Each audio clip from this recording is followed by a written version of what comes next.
먼저 헌금 기도 먼저 하겠습니다. 주님, 우리 주님께서 물질이 있는 곳에 마음이 있다 하셨는데, 주님 소망을 담아 또 간절함을 담아 또 감사함을 담아 여러 마음을 담아 오늘 이 밤에 주 앞에 물질을 드렸습니다. 주님 이것을 받으시고 우리 성도들의 간절함에 주님 응답하여 주시고 길을 열어주시고 문을 열어주시고 끊어주시고 보여주시고 듣게 하시며 해결하여 주시는 놀라운 응답이 있게 하여 주옵소서. 오늘 이 밤에 우리의 왕이신 예수님을 초대합니다. 주님, 우리가 원하는 것은 우리 주님이 드러나는 것입니다. 하나님, 우리는 무익하고 또 우리는 무익한 종이기 때문에 그냥 무익한 종이 해야 될 일을 하는 것입니다.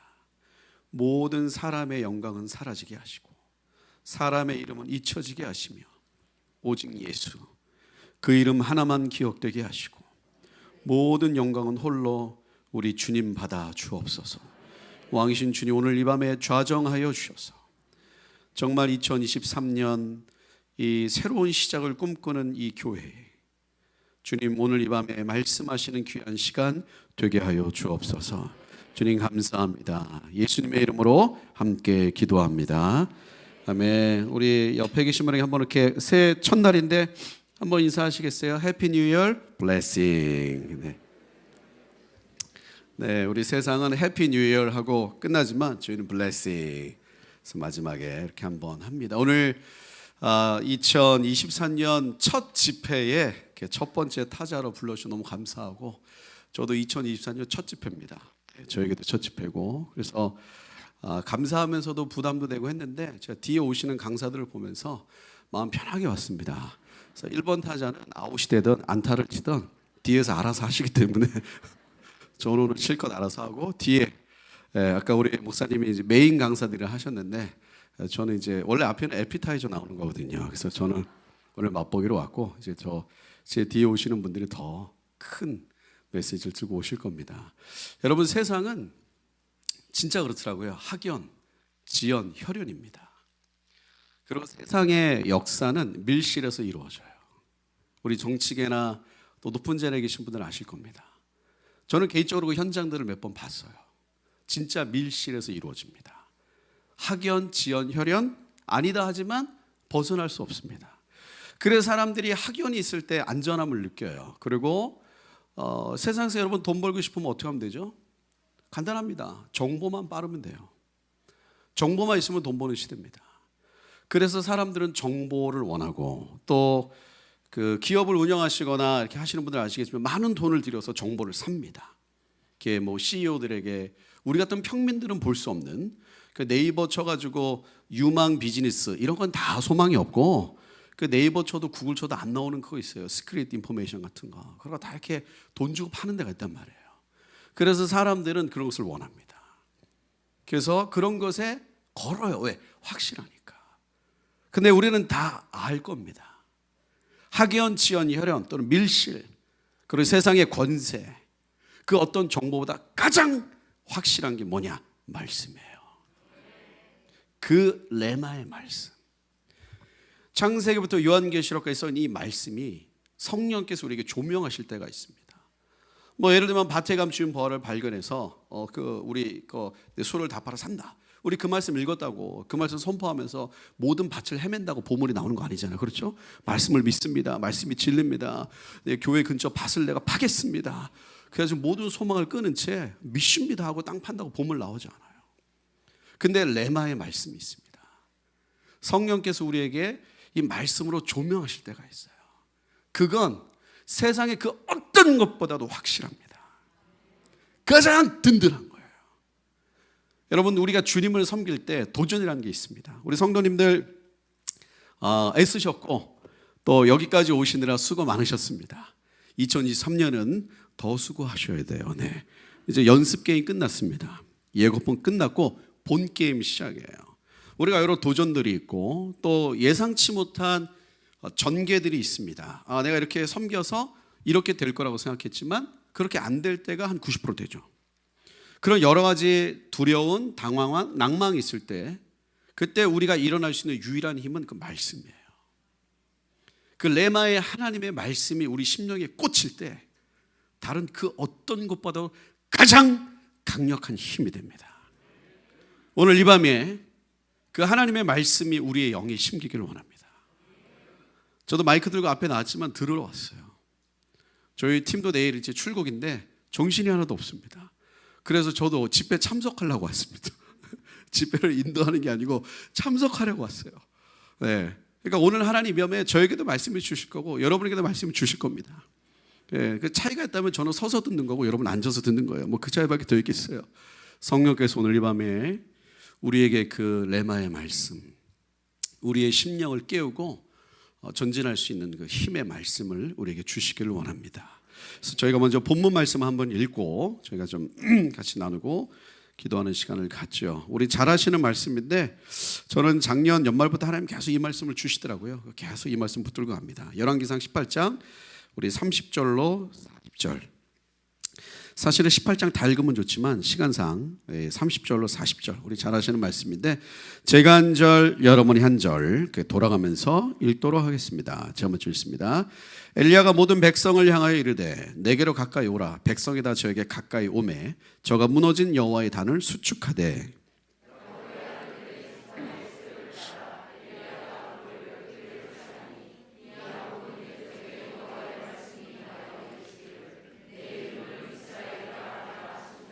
저가 여호와의 이름을 의지하여 그 돌로 단을 쌓고 단으로 돌아가며 곡식 종자 두 세알을 용납할 만한 도랑을 만들고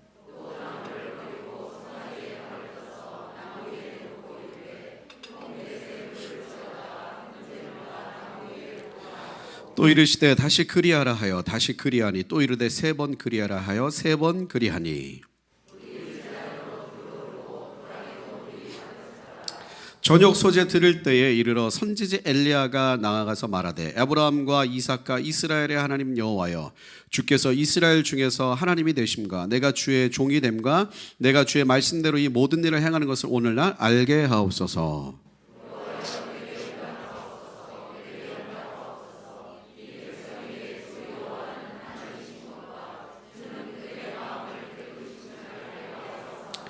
이에 여호와의 불이 내려서 번제물과 나무와 돌과 흙을 태우고 또 도랑의 물을 핥은지라.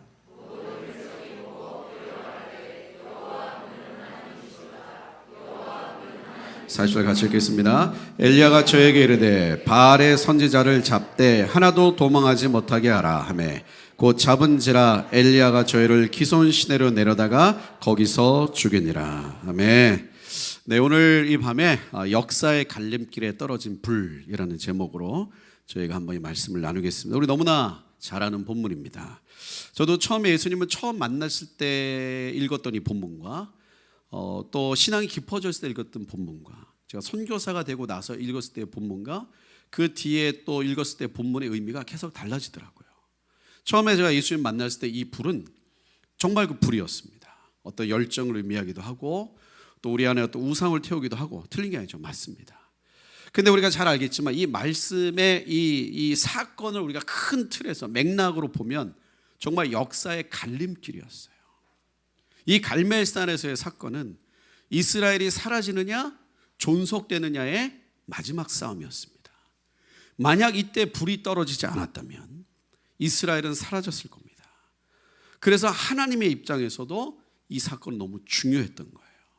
그래서 하나님이 엘리야를 쓰셔서 역사의 갈림길, 왼쪽은 망하는 길이라면 이스라엘이 다 왼쪽으로 가는 게 그 갈림길에 이스라엘 오른쪽으로 돌렸던 생명의 길을 돌렸던 그 사건입니다.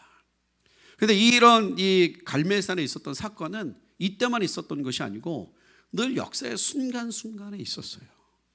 이게 한두 번이 아닙니다. 우리 인생에도 그랬고 여러분 인생도 2020년 혹시 그런 분 계십니까? 정말 막바지 절벽에서 이렇게 탈출하신 분 계세요? 나 돌아봤더니 야 이대로 갔으면 나 죽을 뻔했는데 하나님께서 이렇게 돌이키셨다 이런 분 계십니까? 다 선하게 사셨군요. 네. 우리 그런 순간이 있어요 인생도. 근데 오늘날 우리 한국교회가 이와 같지 않을까 이런 마음이 듭니다. 그래서 저는 이제 작년 연말부터 하나님 계속 이 말씀을 주세요. 그래서 이 말씀을 가지고 계속 말씀을 좀 나누고 있습니다. 오늘 이 본문에 나와 있는 이스라엘의 상황은 저희가 크게 세 가지로 접근할 수 있겠죠. 첫 번째는 국가적 상황입니다. 이 국가적 상황이라고 했을 때는 정치, 경제 이 모든 것을 의미합니다. 두 번째는 이스라엘의 어떤 그 백성, 하나님의 사람들이라고 하는 지금으로 말하면 성도들이죠. 그들의 상태였어요. 이거 영적 상태와는 좀 다릅니다. 세 번째가 중요한 영적 상태입니다. 자, 여러분 잘 아시지만 이때 이스라엘의 정치적인 상황은 어땠습니까? 넘어갔어요. 이세벨에게 넘어갔습니다. 아예 이 국가 자체가, 국가 리더 자체가 우상을 섬기는 자가 리더가 된 거예요. 아방이 있었지만 거의 뭐 꼭두각시에 불과한 거 아닙니까? 그리고 경제는 그 전에 가뭄이 오래 지났기 때문에 경제도 이제 망하는 겁니다. 여러분 사실 우리 오늘 이렇게 저녁에 막 기도하고 하시지만 제가 우리 사랑하는 교회 이렇게 몇 번 왔잖아요. 감사하게 불러주셔서 오늘 오랜만에 왔더니 제가 차를 주차하고 교회 딱 들어오는 순간 알겠더라고요. 레벨이 올라가셨구나. 레벨이 올라가셨구나. 그래서 더 편하게 올라왔습니다. 알아서 하시겠구나. 알아서 하시겠구나. 우리가 어떤 그 새로운 차원으로 넘어갈 때가 있어요. 근데 우리가 아무리 교회가 영적으로 깊어지고 또 새로운 차원으로 넘어가도 물론 우리가 100% 그렇다 하기는 어렵지만 국가 자체가 망하면 어떻게 되겠어요? 이건 또 다른 문제거든요. 우리가 정말 하고 영적으로 돌파하고 우리가 내년부터 선교사 파송합니다. 근데 국가가 망해버렸어요. 사실 대한민국처럼 안전한 나라가 어디 있어요 지금? 여러분 코로나 2년 3년을 지나면서 여러 가지 사건이 터졌지만 정말 놀라운 사건이 뭐예요? 한국이 너무 떴어. 이럴 줄 누가 알았겠어요? 예? 오징어 게임이 6개의 상을 받을 줄 누가 알았겠냐고요. BTS 분들이 그렇게 난리를 쳤지만 더 뜰 줄 누가 알았겠어요. 여러분 그 오징어 게임이 에이미상을 석권한 다음에 외국의 어디죠? 미국의 신문기사 하나 났어요. CNN인가 까먹었네. 그러니까 외국 신문에 났는데 그 신문에 뭐라고 났냐면은 그 오징어 게임의 6개 에이미상 6개 부문을 석권한 거를 막 취재한 건데 거기서 뭐라고 났냐? 그런데 한국 사람들이 의외로 그 엄청난 상을 받았음에도 불구하고 분위기가 우와 이런 분위기가 아니다라고 기사가 났어요. 왜냐? 그 전에 이미 기생충부터 해가지고 이미 한국의 K 컨텐츠가 국제화됐다는 걸 우리가 다 알아. 그래서 오징어 게임이 이렇게 받았다는 거 보면서 대단하다 이것이 옛날처럼 우와 막 이런 분위기가 아니라는 거예요. 그래서 기자가 그만큼 한국의 위상이 올라갔다 이 얘기를 합니다. 제가 맞다고 느꼈어요. 근데 이게 코로나 2년 3년 지나가면서 이렇게 될 줄 누가 알았겠냐고요. 하나님이 한국교회에 뭔가 기회를 주십니다. 그러니까 나라 자체가 망하면 없어지면 의미가 없어요. 우리 아마 연세가 그래도 한 50대 중후반 넘어가신 분들은 위기감이 좀 있으실 거예요. 근데 20대 미만의 우리 미래 세대들에게는 나라가 망한다? 개념이 없어요. 왜냐하면 망한다는 생각을 해본 적이 없어. 너무 풍요로운 시대에, 너무 좋은 시대에 대한민국은 어디 가서 환영받는. 그래도 내일 출국하는데요. 제가 청년 때 단기 선교 같은 데 가려면요. 여권 받는 것도 쉽지 않았어요. 그리고 다 비자 받아야 됩니다. 요새 우리가 외국 날 때 비자 받는 나라가 어디 있어요? 네? 중국 이런 데 몇 개 다. 그리고 우리 한국에서 왔다 그러면 다 박수 칩니다. 다 박수 쳐요. 다 좋아해. 그리고 그 대부분 뭐 중동 이런 데도 중동도 여러분 가보시면 아시겠지만 이렇게 외모가 되게 서구적으로 생기셔가지고 그분들이 저희들이 봤을 땐 다 가요. 그 저희들 입장에서는 다 눈이 크고 눈이 작고 다 우리들은 비교가 되는데 그분들은 다 평균이에요. 멀리서 봤을 땐 감았으나 가까이 보면 다 뜬 듯한 그런 신비로운 눈을 가신 겁니다. 우리. 그러다 웃으면 사라져. 사라진 눈으로 맛도 먹고 다 해. 그러니까 우리가 외모가 약간 나는 못생겼어 했어도 그 동네 가면 다 BTS급이 되는 거예요. 그냥 발차기 한 번만 하면 동네 사람 다 옵니다. 그러니까 이렇게 위상이 이렇게 높아질 누가 알았겠냐고요. 근데 나라 자체가 망하면 어떻게 되겠어요? 의미가 없는 거죠. 그렇죠? 그리고 나라가 아무리 부강해도 그 나라의 국민들이 또 아니면 성도들이 예를 들어서 뭐 유럽이라든지 물론 이제 유럽도 많이 꺾이긴 했지만 유럽이나 미국이나 뭐 남은 자들이 있지만 과거에 비했을 때 하나님의 나라를 막 섬기던 그 어마어마한 교회들의 시대다라고 우리가 말하기 힘들잖아요 지금. 근데 국가는 강하잖아. 국가는 부강하다고 겉으로 봤을 때는. 그러나 그것을 감당할 성도들은 이 점에서 약한 거예요. 영적인 상태. 이스라엘이 그랬거든요. 이스라엘은 하나님이 이스라엘을 부르신 목적은 우리 출애굽기부터 쭉 설명하셨어요. 너희는 열방의 제사장이다. 그리고 하나님이 이스라엘 쪽에서 정말 하나님이 원하셨던 게 뭡니까? 그걸 예수 그리스도가 와야 되는 거예요. 이 아브라함의 후손으로부터 다윗의 약속으로부터 해서 예수 그리스도가 와야 됩니다. 로마가 침범했고 또 여러 가지 바벨론부터 포로로 잡혔던 여러 가지 난리를 쳤지만 결국 이스라엘은 살아남았어. 결국 이스라엘은 돌아왔어. 포로 생활 70년 만에 돌아왔다는 거예요, 갑자기. 여러분, 에스라부터 느헤미야를 읽어보면 우리 그거 있죠? 이런 데 방송에서 말해도 되나? 드라마 바이블이나 공동체 바이블 같은 거 있잖아요. 이렇게 막 성경 이런 거. 그럼 에스라부터 느헤미야 쭉 저도 이렇게 운전하고 가다가 가끔 듣거든요. 정말 한편의 드라마예요. 거기다 막 배경음악 나오지, 또 성어분이 또 얼마나 멋있게요. 그럼 막 익사이트합니다, 진짜. 왜냐 갑자기 이스라엘은 가만히 있는데 왕이 움직여. 그리고 막 주변의 사람들이 막 조소를 써. 에스라한테 막 조 써가지고 왕이시여 보십시오. 얘네가 막 성전 다시고 난리를 칩니다. 그때 왕이 보더니 하라 그래. 그거 하라 그래. 돈 주라 그래. 이게 막 바뀌는 거예요. 왜냐하면 이스라엘은 사라지면 안 되거든요. 왜요? 예수 그리스도가 와야 됩니다. 그러니까 하나님의 때가 찰 때까지 이스라엘은 버티고 있었어야 돼요. 그게 이스라엘의 역할이었고, 물론 마지막 때에 하나님 다시 이스라엘을 모으셔서 세례를 행하십니다. 그러나 구약적 입장에서는 이스라엘은 예수 그리스도가 이 땅에 오는 말씀을 맡은 자들 아닙니까? 유대인의 남이 무엇이냐? 말씀을 맡은 것이다.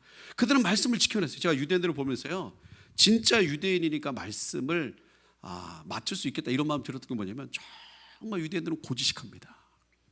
이게 우리식 말하면 고지식해요. 이게 그냥 진짜 원리 원칙이야. 그리고 정말 이렇게 정말 이 원론적으로 갑니다. 그러니까 이 사람들은 이 말씀 딱 맡은 걸 가지고 너무 그쪽으로 가가지고 바리새인 나오고 했지만, 우리 민족이 이렇게 좀 받았으면, 우리 민족도 좋은 게 있지만 약간 우리 민족의 어두운 면 중에 하나가 한량 스피릿이라는 게 있어요. 아십니까? 한량? 네. 한량, 이거는 이게 what is 한량? 이거 설명하기가 어려워요. 영어로도. 네? 한국 사람들 다 느끼는. 우리 부모님들 가끔 이렇게 방학 동안에 자빠져 있는 아들 생각하시면 아시죠? 그렇죠? 한량. 그리고 대학 청년들 중에 아무 생각 없이 사는 애들 한량. 그래서 만약에 우리가 말씀을 맡았으면 요땐 요렇고 저땐 저렇고 다 적용했을지도 몰라. 근데 유대인들은 딱 그걸 지켰어요. 어쨌든 유대인들이 예수님께서 이 땅에 오시기까지의 이것을 지켜내야 되는 사명이 있었는데, 그때마다 하나님이 개입하셨어요. 근데 이때 이 엘리야가 있었던 이 시대는 이스라엘의 전 역사를 통틀어 가지고 포로로 잡혀갔을 때보다도 더 위기의 시대입니다. 왜냐하면 왕 자체가, 물론 그전에도 악한 왕들이 있지만 그냥 어떤 외세의 영적인, 여러분 이세벨이나 다 외국에서 온 거 아니에요. 그 외세에 있던 이방 세력이 들어와 가지고 이스라엘의 방향성 자체를 다 틀어버리는 거예요. 그거 틀어버렸어요. 그리고 여러분 잘 아시지만 열왕기상 18장 10장 이 앞에 하나님의 선지자들을 죽여버립니다. 여러분, 영적 전쟁은 현실적이에요. 그렇지 않습니까? 우리가 여기 집회하면서도 개인적으로 기도하면서 있지만, 영적 실체로 끊어내지만, 여러분 창세기부터 요한계시록까지 하나님의 교회가 부딪히는 실체는 현실적입니다. 다니엘은 제국과 싸웠고 예수님도 로마 제국과 싸웠어요. 우리는 단순히 이 동네 구청과 싸우는 게 아닙니다. 우리 구청과 싸울 수가 없죠. 우리가 싸우자 얘기 아니라, 우리는 실제 어떤 어둠이 실제적인 목적과 의지를 가지고 움직이는 어떤 정치 세력, 경제 세력과 부딪힐 때가 있다는 거예요. 우리가 무조건 국가를 반대하면 안 되죠. 그렇죠? 우리 순종하고 가야 됩니다. 하나님도 성경에 그렇게 나왔잖아요. 순복하라고. 또 이 앞에 것만 딱 잘라 말하면 또 제가 이상한 사람 되잖아요. 그러나 어느 순간 되면, 로마의 황제가 절하라 했을 때 우리 절하면 안 되잖아요. 일제시대에 절하라, 절하면 안 되잖아요. 근데 초대교회부터 지금까지, 또 이때도 그렇고, 어떤 정치적이고 경제적 어떤 힘, 세상 움직이는 실체화된 힘이 교회를 대적했던 때가 있습니다. 지금도 있고 그 세력들이 쭉 있는 거예요. 그리고 초토화됩니다. 근데 이때 이스라엘은 그렇게 됐어요. 근데 이거를 바라보는 성도들이 어떻게 해야 되느냐?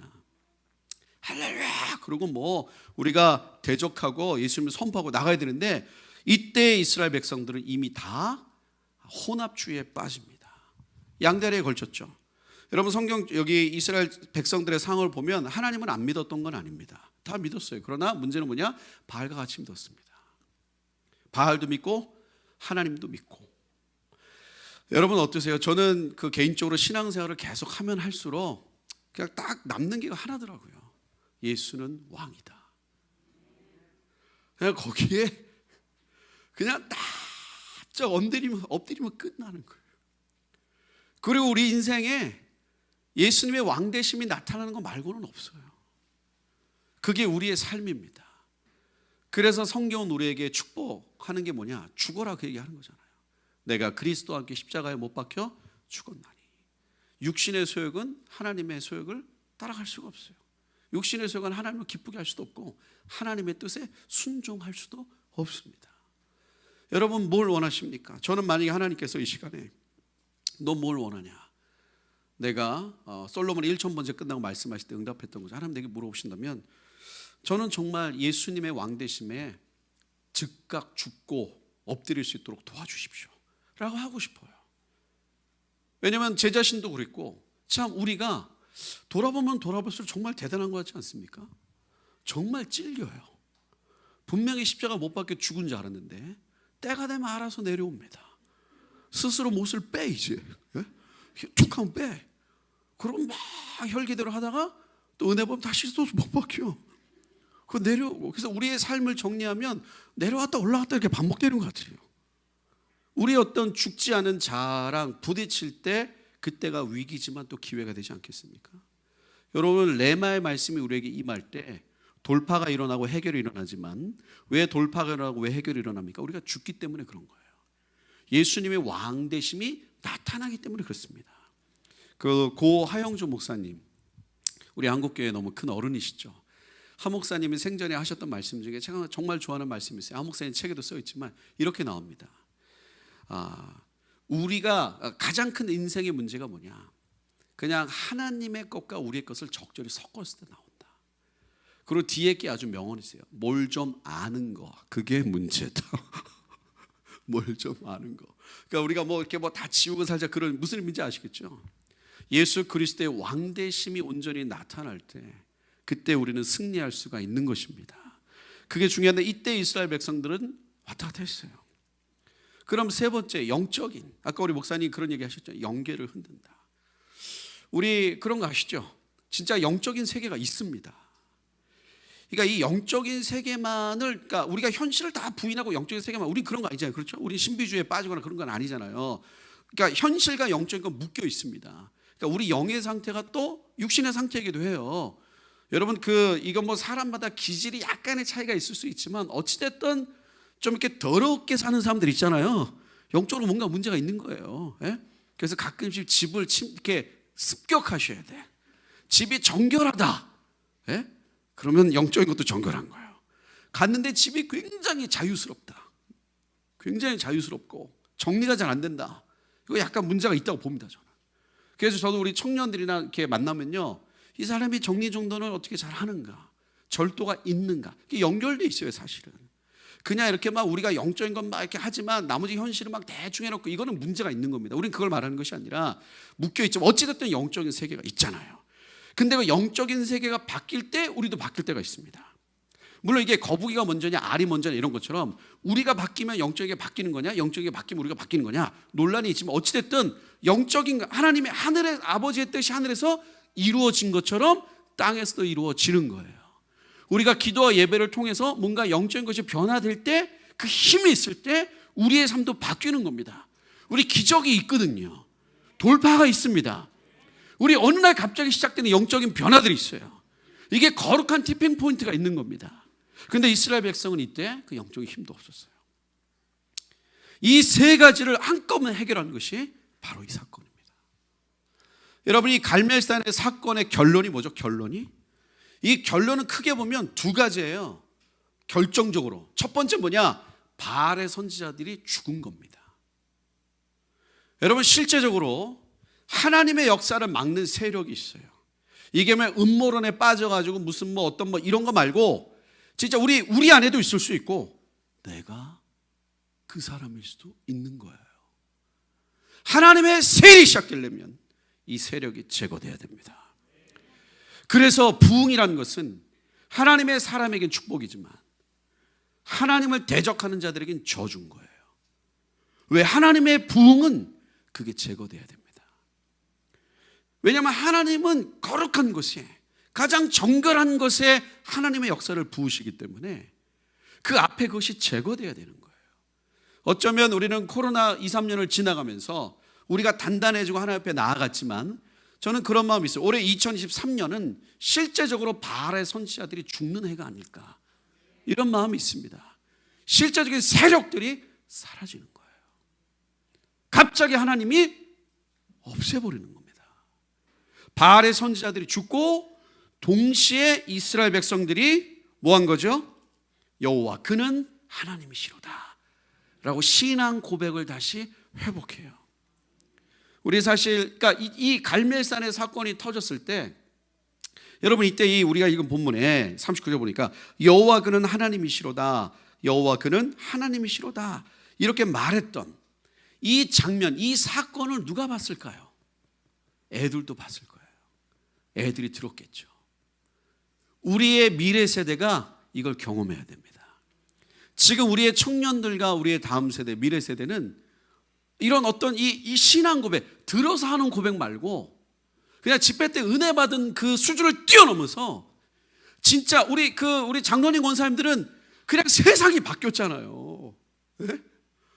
그냥 세상이 바뀌었잖아. 뭐 60년대, 70년대, 80년대, 90년대를 살아오신 분들은 아실 거 아닙니까? 네? 정말 60년대 그 처절했을 때와 70년대와 나라가 바뀌는 게 막 보여. 현실이 바뀌는 게 막 보입니다. 세상이 막 바뀌는 거예요. 그러니까 고백할 수밖에 없는 거예요. 여호와 그는 하나님이시로다. 근데 우리의 청년과 미래 세대가 이거 언제 만나요? 모여서 하나님이 깊은 은혜 가운데 하나님이 나타내실 때도 있지만, 하나님은 우리가 모였을 때만 계신 분이 아닙니다. 하나님은 모든 만물 위에 계신 분이에요. 그는 세계를 움직이는 분입니다. 내가 산을 향하여 눈을 들리라. 나의 도움이 어디서 올꼬? 천지를 지으신 여호와께로다. 우리 아까 예배하기 전에 선포했잖아요. 대초에 하나님이 천지를 창조가 끝났지 뭐. 네? 끝났어. 우리 하나님보다 높은 게 어디 있어요?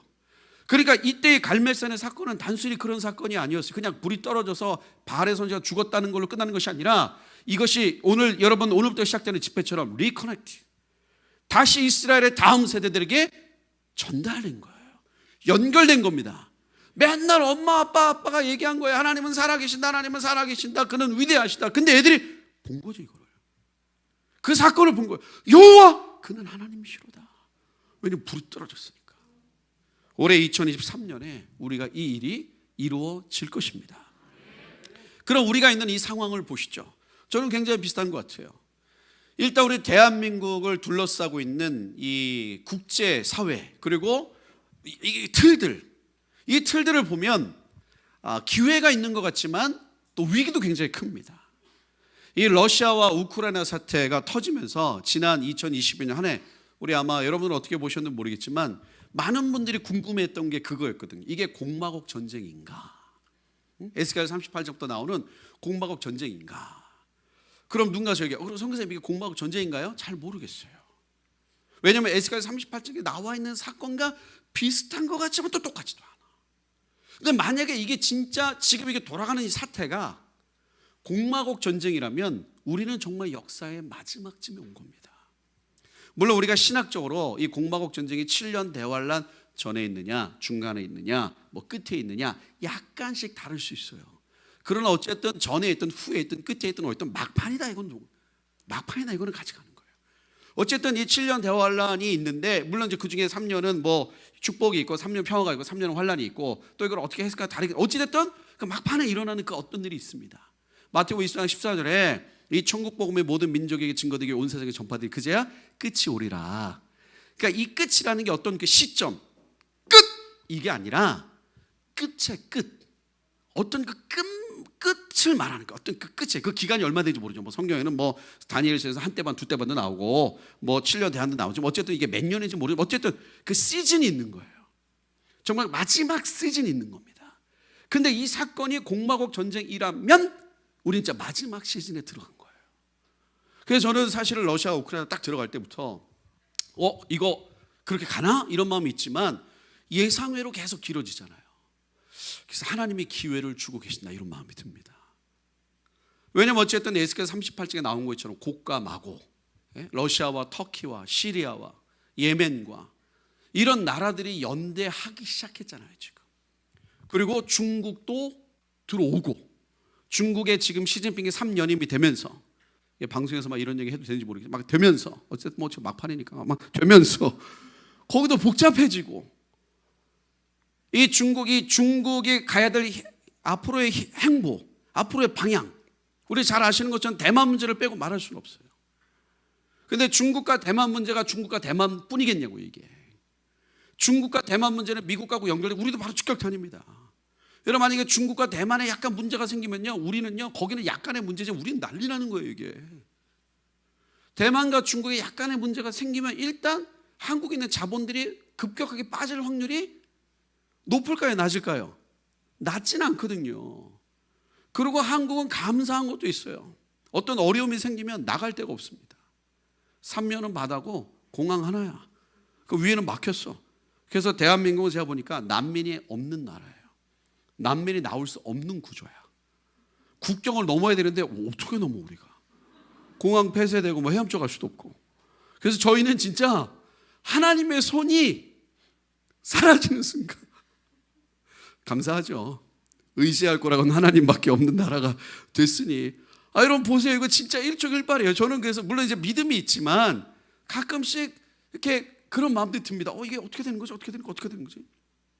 왜냐, 아까 말씀드린 것처럼 아무리 이렇게 교회 같은 들이 서도 국가가 물론 이제 국가가 날아가면서 교회가 또 뚫어내는 것도 있지만, 어쨌든 하나님께서 이 대한민국을 열방의 제사장으로 삼으셨다, 이런 얘기 많이 하는데, 이제 우리가 코로나 끝나가면서 진짜 본격적으로, 그전에도 열심히 하셨지만 이제 진짜 마지막 역사의 마지막 러너처럼, 주자처럼 막 뛰어서 나가야 될 이 시점인 것 같은데, 그걸 우리 아이들이 해야 되는데 그냥 우리의 의지와는 관계없이 국가 자체가 흔들리는, 우리는 열심히 하고 우리는 열심히 가지만 우리를 주변 둘러싸고 있는 이 흐름이 그냥 막 그렇게 가버리면 이거 감당이 안 되는 거예요.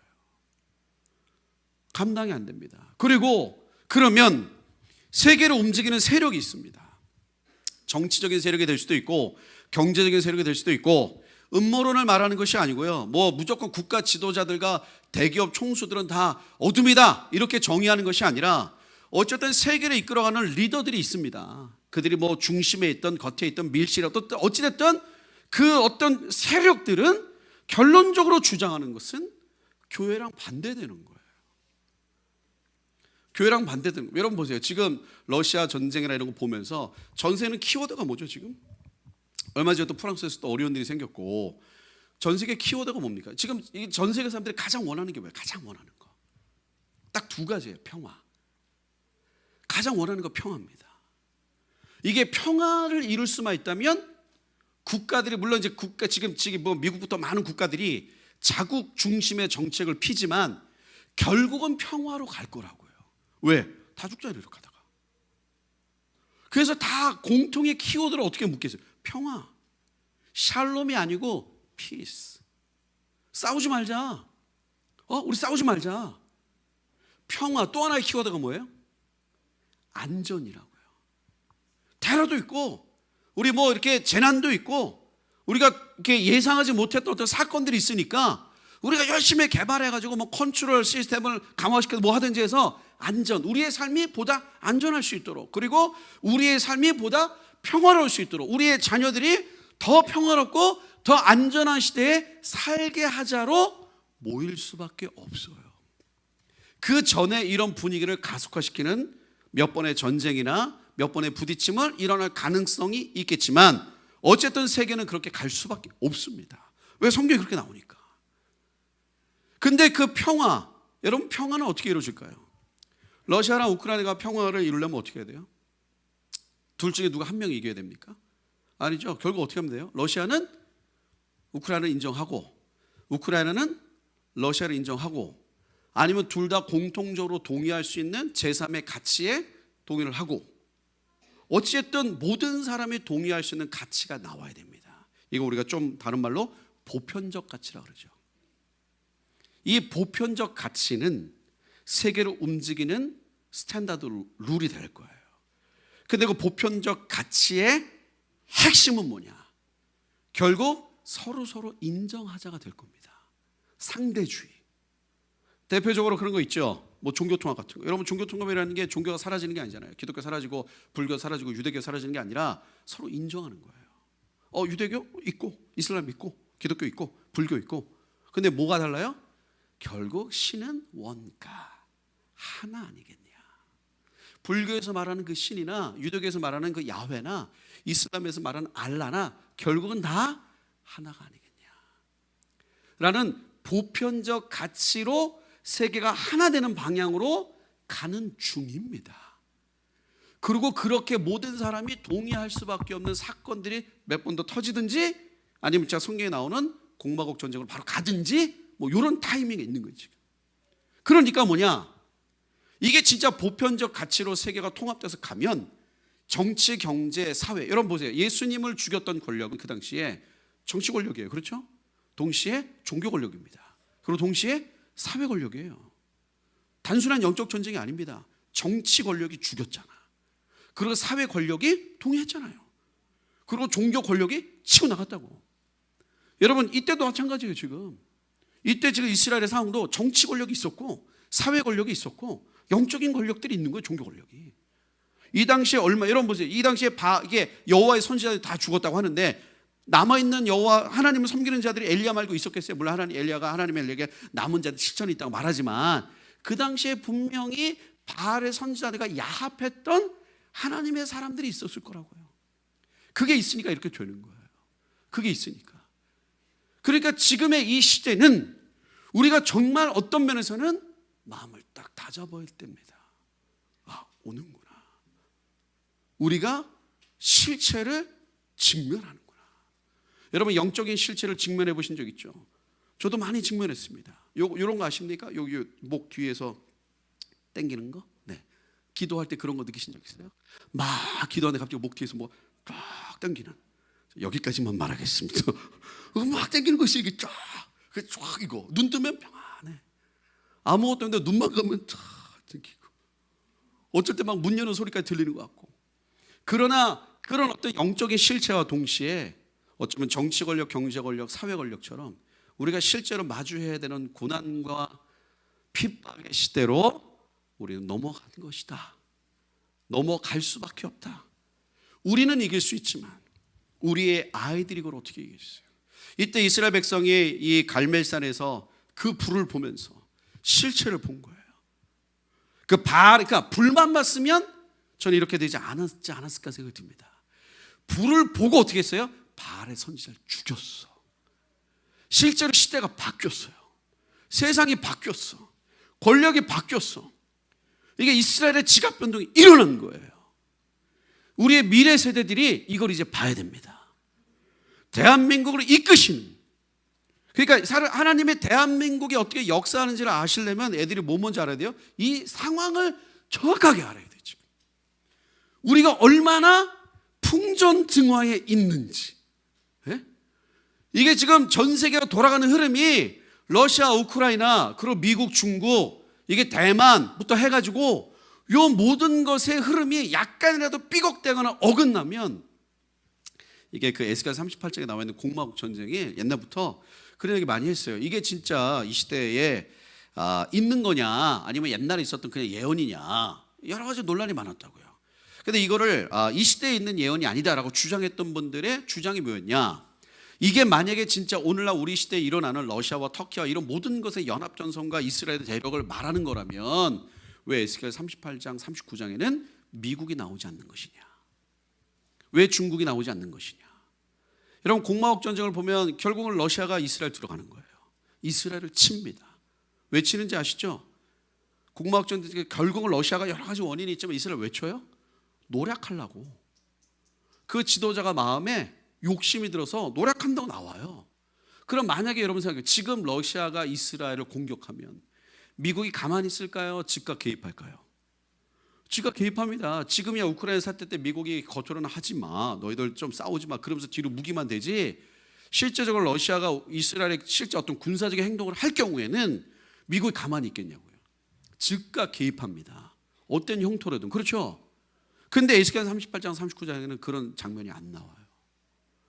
러시아가 그러니까 여기 나와 있는 진짜 그 고가 마곡과 루스가 들어가는데도 미국이 등장하지 않습니다. 에스겔에. 그리고 여러분, 만약에 러시아가 이스라엘을 공격했어요? 그럼 미국 가만히 안 있겠죠? 그럼 만약에 미국이 움직이면 당연히 누구도 움직입니까? 중국도 움직여야죠. 지금 터키, 중국은 터키도 움직이고. 근데 여기는 중국과 미국이 안 나와요. 그래서 많은 사람들이 이렇게 얘기했습니다. 이거는 옛날에 일어난 사건이고 오늘날에 나오는 사건이다. 왜냐하면 미국과 중국이 지금 이렇게 세계 거대한 세력인데 어떻게 가만히 있겠냐고. 근데 또 다른 학자들이 계속 오래전부터 얘기했어요. 언젠지 모르겠지만 오래전부터, 진짜 몇십 년 전부터 그 얘기했는데 지금 딱 맞는 거지. 진짜 이때 에스겔 38장 39장의 상황이 될 경우에는 아마 미국과 중국이 아시아에서 뭔가 나오기 힘든 사건으로 묶여있지 않겠냐라고 얘기했어요. 그게 30년 전, 40년 전에는 잘 이해가 안 됐습니다. 지금은 충분히 이해가 돼. 혹시나도 중국이 대만과 뭔 일이 썸씽이 있으면, 제가 아는 우리 사랑하는 제자, 우리 또 후배이자 제자이자 친구이자 지금 대만에 있어요. 열심히 사역하는데 연말이라고 샬롬 샬롬 주고받았어요. 대만에 있어요. 막 기도했어요. 주님 보호하소서. 그런 일이 있으면 안 되겠죠. 혹시나. 그럼 만약에 그런 일이 있으면 미국과 중국이 이 동아시아에서 묶일 확률이 매우 높습니다. 그래서 이제 우리는 이 돌아가는 이 흐름이 우리 대한민국이 얼마나 큰 위기인 것을 우리는 다 알지만 동시에 이 위기가 우리의 어떤 힘을 벗어난 것에 있는 거예요. 아웃 오브 컨트롤이에요. 그래서 하나님의 역사가 필요합니다. 하나님이 움직이시지 않으면 이건 해결이 안 돼요. 거기다가 이게 뇌관이 될지 축복이 될지 모르겠지만 또 뭐가 있죠? 통일이 있겠죠. 제가 얼마 전에 어떤 분이 그 얘기 하시더라고요. 하와이 가셨는데 하와이에서 그 탈북하신 분 한번 만났대요. 하와이에서 기도하다가. 탈북하신 분하고 이런 얘기하다가 그 탈북하신 그 성도님께서 그 얘기하다가 그분이 성도님에게 물어봤대요. 무슨 기도하십니까? 북한을 위해서 기도하십니까? 물어봤더니 탈북하신 성도님께서 자기가 하나님께 계속 물어보고 있대요. 뭘 물어보십니까? 통일한국의 이름을 뭐라고 지어야 될까요? 여러분, 우리 통일되면 이름을 뭐라고 해야 되죠? 노스 코리아 아니잖아요. 일단 그렇죠? 사우스 코리아도 아니고 그건 뭐예요? 코리아예요? 그렇다고 우리가 하나님의 나라 그렇다고 정치가 세상에 받아줄 것 같지는 않잖아요. 공모전 통일되면 이름을 뭘로 해야 될까요? 원 코리아 아니면 그냥 코리아? 물론 그레이트 코리아 이런 것도 좋겠죠. 네. 근데 그분이 기도하는데 하나님이 그분한테 그런 마음을 주셨대요. 통일한국의 이름은 블레싱이다 그러셨대요. 남북이 통일되면 블레싱이 될 것이다. 이 엄청난 시너지가 나잖아요. 그것이 전 세계의 어떤 거대한 축복이 될 것이다 라는 게 하나님의 계획이신 것 같아요. 어쨌든 이 변수가 있습니다. 그래서 지금 이스라엘 백성이 있었던 이 엘리야의 사건에 있었던 사건처럼 우리는 주변이 동일한 상황에 있는 거예요. 그러니까 이 모든 것을 한꺼번에 해결할 수 있는 사건이 올해 2023년에 필요합니다. 여러분, 경제도 아시겠지만 제가 그 일반 세상에서 사업하는 분들 요즘에 이렇게 얘기 들어보면요, 다 뭐라고 하시냐면 그러니까 자기 인생에 이런 적 처음이래요. IMF보다 더 어렵대요. 뭐 정확하게 모르겠지만 금융 쪽에 일하시는 분은 금융 쪽은 지금 올해 50%가 어쩌면 날아갈 수도 있다고 그런 얘기 하시고, 그리고 무슨 굴지에 우리 큰 회사 같은 데는 막 하루에 적자만 막 몇천억씩 나는 데도 있고, 그리고 이렇게 금리가 오르고 이런 거 아시죠? 그러면서 올해 2023년은 더 어렵고 경제가 더 어렵고 이런 얘기 많이 하십니다. 근데 어쨌든 저희는 위기 속에 기회를 찾는 거예요. 우리는 이제 어쩌면 새로운 시즌에 돌입했다는 것은 실체화된 세력과의 전면전에 들어가는 상황이 될 수도 있다. 그래서 이제는 성도들이 다 군대가 되셔야 돼요. 용사가 되셔야 됩니다. 여러분, 군사의 특징이 뭐죠? 자기 삶에 얽매이지 않는 자가 되어야 돼요. 우리는 이 마지막 전쟁에 동참해야 됩니다. 그렇다고 무조건 매일매일 우리가 비장하게 살고 이런 거 아니지만 어쨌든 우리는 우리가 원하던 원치 않던 우리를 둘러싸는 흐름 자체가 이제 마지막 대전쟁의 시즌으로 들어가고 있다. 근데 우리가 거기에 대해서 정말 우리가 하나님 앞에 온전해지지 않으면 우리는 이 전쟁에 휩쓸려서 쉽지 않을 거예요. 그러나 하나님 우리를 세우시기 위해서 우리 이 자리에 부르신 줄 믿습니다.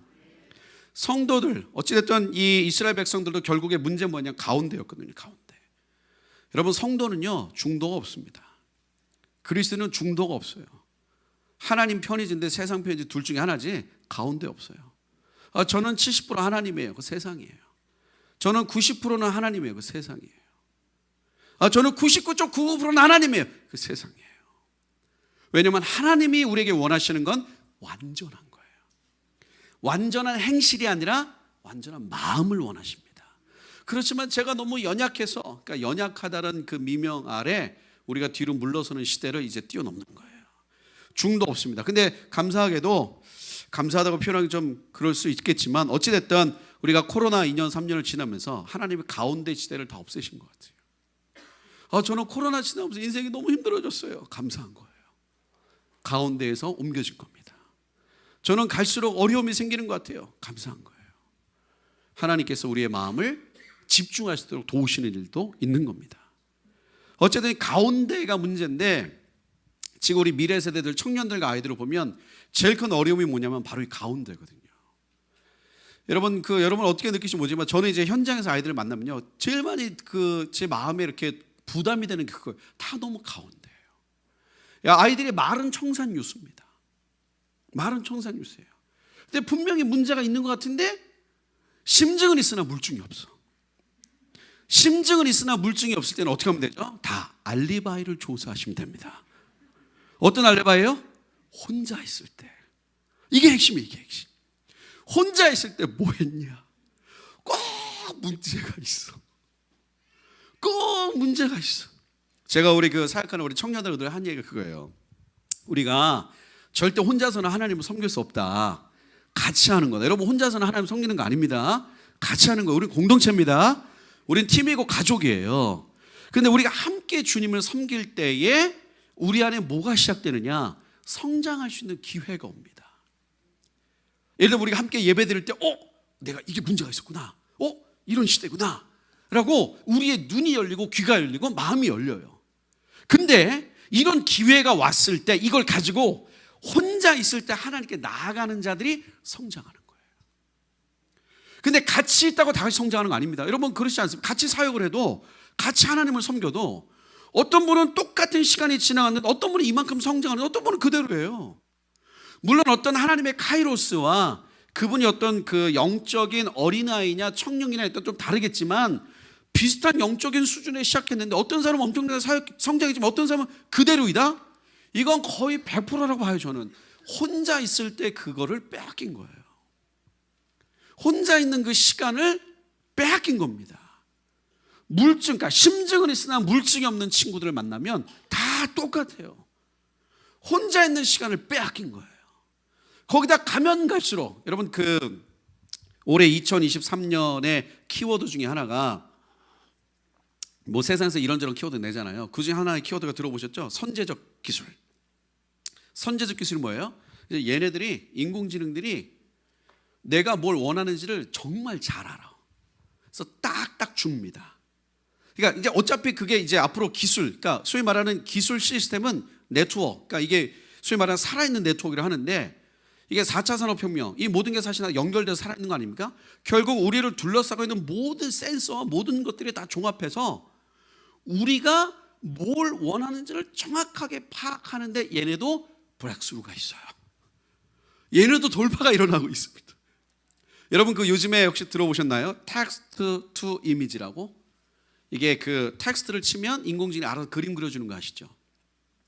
예를 들어서 나는 노을을 보고 있다. 이렇게 텍스트를 치면 인공지능이 그 텍스트에 맞는 그림을 그려주는데 옛날엔 정말 웃겼어요. 저희도 팀이 이제 사람이 별로 없고 하니까 이렇게 막 포스터 만들고 할 때 사람이 없으니까 옛날에 이런 프로그램 좀 써봤습니다. 키워드 넣으면요 만들어주는데 그럴싸해요. 근데 가만히 보면 사람들이 이렇게 있는데 손가락 6개고 막 그래요. 손가락 6개고 어디는 머리가 막 등에 달려있고 막 그래요.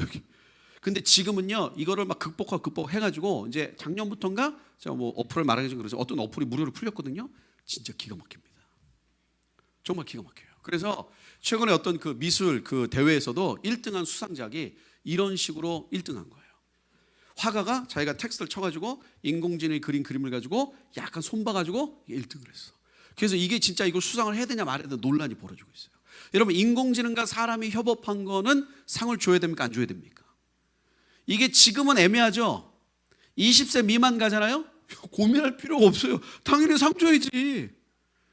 어른들의 입장에서야 인공지능이지만 얘네들은 인공지능이 아닙니다. 이건 그냥 얘네들은 인공지능이 아니에요. 그냥 이게 생활이에요, 생활. 네? 우리에게는 스마트폰이지만 아이들에게는 스마트폰이 아닙니다. 아시죠? 이건 스마트폰이 아니야. 애들은 그냥 신체지. 그냥 신체예요, 신체. 바디예요, 바디. 그러니까 그러니까 6, 7번째 감이에요. 네? 그러니까 아이들이 핸드폰 뺏어가면 고통스러워 하잖아요. 그렇죠? 그 신체를 빼앗기는 아픔을 경험하고. 그러니까 애들한테 엄마가 너 말 안 들으면 핸드폰 뺏을 거야. 이거는 신체 포기각서 쓰라 이거예요. 이거는 애들 입장에서는 말할 필요도 없어요. 이거는 스마트폰이 아닙니다. 그냥 자기 삶이 너무. 그러니까 인공지능과 뭔가 협업한다? 이건 말할 필요도 없어요. 이건 너무 익숙하고, 그리고 이거 어렸을 때부터 썼던 애들은요, 이게 너무너무 익숙합니다. 그러니까 뭐냐면 점점점 중도에 있을 수밖에 없는 문제가 아니고 중도가 잘못된지가 분별이 안 되는 거예요, 지금. 무슨 의미인지 아시겠죠? 갈수록 이게 너무 강해지는 게 지금. 그러니까 이게 냉정하게 보면 죄인데 죄가 아니라는 거야. 그럼 뭐라 그래요? 문화고 라이프 스타일이고. 근데 문제는 뭐냐면 어른들이 옛날에 얘기할 수 있었어요. 근데 점점 얘기하기 힘들어요. 왜? 우리는 몰라요, 그 세상을. 여러분, 그 메타버스는 뭐지? 뭐 말할 필요도 없죠. 너무 같고 이제 거기서 다 하고. 저희도 그 정기 집회 하거든요. 화요일마다 정기 집회 하는데, 섬기는 그 집회하는 교회가 인터넷 상황이 좀 불안해가지고 잘 못하지만 그 메타버스에서 동시 송출했었어요. 여기 지금 유튜브 송출하고 있잖아요. 지금 유튜브 송출하는 것처럼 메타버스 어떤 플랫폼을 이용해가지고 송출했습니다. 거기서도 했어요. 그러면 그 아바타들이 들어가서 어느 극장에서 보는 거예요, 집회 장면을. 하여간 저희가 처음 송출하고 저희 그 채널에 어마어마한 댓글들 많이 달렸어요. 실망이다. 너무 나갔다. 저를 아는 분들도 저를 사랑하는 마음으로 금세 그렇게 망가졌냐 막 그러면서. 왜냐하면 우리는 메타버스에서 예배를 드리자는 게 아니었고 거기서 노는 애들이 이미 있어요. 실제로 저희가 거기서 매주 메타버스에서 집회를 했는데 어떤 청년이 아바타로 놀다가 들어왔어요. 그리고 저희 집회를 보고 은혜를 받고 저희 팀에 나와서 선교 훈련을 최근에 졸업했습니다. 저번 2학기 때 선교 훈련을 졸업했어요. 근데 이분이 여기 처음 오게 된 계기가 뭐냐? 거기서 놀다가 기독교 그 방이 있는 거예요, 메타버스에. 뭐지? 들어왔더니 막 찬양해. 그리고 몇몇 사람들이 아바타가 앉아 있어. 그래서 자기도 앉았어, 극장에서. 그리고 메시지 듣고, 그리고 은혜 받고 저희 팀에 왔어요. 그리고 10주 동안 훈련을 받고 졸업을 했어. 제가 말씀이 뭐냐? 판이 바뀌었어요, 지금. 여러분, 지금 제페토나 이런 데는요, 그 금융회사들도 이제 오픈했습니다. 주식을 사러 가는 거, 거기. 네? 금융회사가 있다, 거기 금융회사가. 이제 은행도 나올걸요? 뭐 우리가 대출 상담받는다 뭐 이런 것에 은행도 나오고 이제 이게 너무 많아졌어. 근데 이런 모든 상황들이 뭐냐면은 결국은 이 내가 하나님과 세상에서 가운데 있다는 것을 인지하지 못하게 만드는 거예요. 여러분, 이 당시에 이스라엘 백성들이 자기가 가운데 있다고 알았을까요? 아니요. 아마 이스라엘 백성들은 자기가 열심히 하나님 섬긴다고 했을걸요. 왜? 행위를 하니까. 예수님 시대 때 동일한 거 아닙니까? 우리 바울도 자기 때는 열심히 하나님 섬긴 거 아니에요? 자기 때는 열심히. 물론 하나님 드러내셨지만. 여러분, 열심으로만 따지면 바리새인보다 뛰어난 자들이 없다고 했죠, 예수님이. 그러니까 결국 마지막 시대의 가장 큰 도전 중에 하나는 뭐예요? 종교잖아요, 종교. 여러분, 종교는요, 그러니까 한마디로 말하면 진리가 타락하면 종교가 되는 겁니다. 커넥트. 하나님과 연결되지 않는 모든 행위는 종교예요. 그게 가장 무서운 겁니다. 종교는 습관을 만들어내고 습관은 판단을 만들어냅니다. 그리고 판단이 있는 자들의 규합된 세력이 반드시 나와요. 나도 모르게 거기에 속하게 되는. 그래서 지금 이 시대는 이런 모든 이 상황들이 이때랑 똑같이 내가 가운데, 그러니까 우리의 청년들과 다음 세대가 이 가운데 있는 것을 우리가 아이들한테 야 나와라 그렇게 하면 안 된다 이렇게 말하고 뭔가 이렇게 은혜 받고 하는 수준으로 안 된다는 거예요. 지금은 정말 갈매산에 떨어진 불처럼 실체화된 하나님의 역사를 봐야 됩니다. 그리고 여호와 그는 하나님이시로다, 여호와 그는 하나님이시더라는 어떤 이 세계를 움직이는, 역사를 움직이는, 우리가 아까 마지막 찬양했던 것처럼 그 마라나타를 끌어가는 하나님의 실체화된 역사를 경험해야 돼요. 이거 보내들이 나올 수 있습니다. 여러분, 이게 이 선제적 기술이라는 게 진짜 제가 작년에 뭘 좀 연구하다가 보면요, A-라는 뭐라 그래야 되죠? A- 프로그램입니까? 우리 청년들 아시죠? 청년들 모르실 거예요. 늘 기도와 말씀과 말씀 이렇게 사시니까 볼 일이 없죠. 이게 A-라는 어떤 어플 하여튼 이런 플랫폼 같은 건데, 제가 그 광고를 보면서 와 맞다 이 생각 들었어요. 거기 인공지능들끼리 막 이렇게 자기들끼리 수업하는 장면이에요. 인공지능 선생님이 문제를 내. 어떤 사람이 A-이라는 프로그램한테 물어본 거야. A-, 내가 오늘 저녁을 먹을까? 이렇게 물어본 거야. 그 설정에. 그럼 A-들이 선생님이 자 오늘 누군가가 A-에게 저녁을 먹을지를 물어봤다. 여러분 뭐라고 대답해야 됩니까? 그럼 걔네 막 광고에서 막 대답하는 거예요. 족발! 피자요. 주변의 맛집을 추천해서 보여줍니다. 그럼 선생님이 땡! 계속 그래. 결국은 뭐냐? 이렇게 물어본 저 사람을 공감해야 된다. 그리고 제가 두 번째 가장 가슴에 남았던 게 뭐냐면, 철수가 학교에서 차비가 없어서 그 장면이 나와요. 집까지 터벅터벅 걸어갔다. 5시간을 걸어갔다. 이때 철수가 걸었던 길이는 얼마인가? 그럼 이제 A들이 막 설명하는 거예요. 얼마지? 그럼 어떤 친구가 아주 똑똑해서 A들이 손 들고 몇 킬로입니다. 뭐 학교까지의 거리를 Y축으로 뭐로 Y축 쭉 해서 딱 해. 그 애들이 우와. 그때 선생님이 땡! 그럽니다. 애들이 다 쳐다봤어. 그때 선생님 뭐라 그랬냐? 너는 A-될 자격이 없다 그랬어. 근데 분위기 싸한 거죠. 왜요? 철수는 5시간을 걸었어. 걔가 몇 킬로를 걸었는지 중요한 게 아니라 너는 먼저 철수에게 힘들었는지 물어봐야 되는 거야. 아니 컴퓨터는 옛날에 시키는 거 하는 거예요. 예? 예를 들어서 컴퓨터 뭐 4 더하기 3은 뭐 7 이런 거 하는 거잖아요. 근데 갑자기 얘네가 뭐라 그래요? 뭐 예를 들어서 집에 그런 거 있죠. 뭐 진이야 내일 날씨 어때? 영하 3도 막 이런 거잖아요. 근데 갑자기 오늘 진이야 날씨 어때? 근데 갑자기 진이가 오늘은 몸 상태가 어때요? 내일은 날씨가 추워질 것 같은데 컨디션이 어떠신가요? 보니까 맥박이 빨라지고 있어요. 왜? 다 연결됐잖아. 그리고 기존과 다른 패턴이 있네요. 뭔가 어려운 일이 있으신가요? 라고 얘네가 공감하기 시작합니다. 이게 선제적 대응 기술의 핵심이에요. 이게 지금이야 모르겠지만 지금의 초등학생 미만부터는 이거 뺐겠어요? 못 뺐습니다. 이거 어떻게 뺐어요 이거를? 이거 안 돼요! 그런다고. 아직도 이거 주냐 마냐 고민하시는 분이 있는데 이거 뺏으면 어떻게 하실 거예요? 예? 여러분 애들한테 돈 줘야 돼요 말아야 돼요? 고등학교 졸업하고 주실래요? 고등학교 졸업하고 돈 주면 망합니다. 왜요? 세상 물정을 몰라. 이게 지금 비싼 건지 싼 건지. 여러분 우리 그리스도인은요 세상을 떠나는 게 아니에요. 세상으로 들어가는 겁니다. 침노하는 거예요. 세상을 떠났던 쿰난에 있는 자들을 예수님 부르신 게 아니고 세상과 섞어서 뚫어냈던 갈릴리의 제자들을 쓰신 거예요. 그러니까 우리가 세상과 단절시키는 게 애들을 보호하는 게 아닙니다. 세상을 알게 해야 돼요. 냉철하게 보기가 말씀으로 보는 훈련을 시켜야 됩니다. 그래야지 이거 무조건 단절한다고 되는 게 아니에요. 그러니까 고등학교 때까지 이거 못 쓰던 애들이 대학교 가서 안 쓰나요? 더 난리칩니다. 더. 애들 거룩하게 키운다고 고등학교 다 뺐잖아요. 대학교 가서 더 날려요. 왜?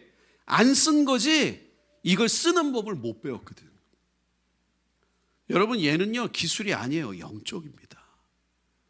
인공지능은 기술이 아니에요. 영적이지.